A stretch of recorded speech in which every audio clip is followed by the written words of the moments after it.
ماڵە خەڵگینەکانی مێژووی 150,000 ساڵەسی تا ڕۆژی ئەمڕۆژ وەکو خۆی مایەسەوە.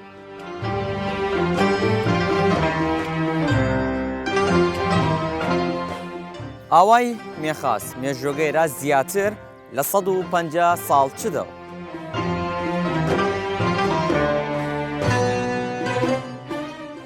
لە ڕابردوو تاوەکو ئیمڕۆ فرەی لە ماڵەکان وە قوڕ دروست کریانە، ئیمڕۆ شەروەکو خۆی مایەسەوە.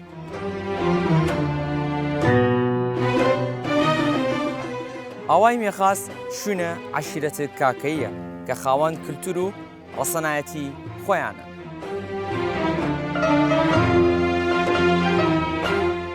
ئەوسا وتیانە پی کەڵاوە سووزیای، دوجاش مەڕخاس لە تیبیە ناوەگەی نانە مێخاس.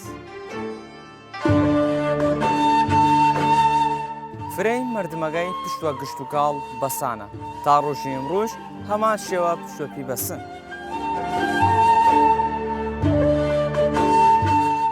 فرەی لە مردمە ئەی ئاواییە ڕۆژانە بایەخدەن و وەخێوکردنە ئاژەڵ. هیوەش حەزکەن باس لە مێژووی چ ئاواییک بکەیمەن لە تعلیقات هەرامان بیشنەی.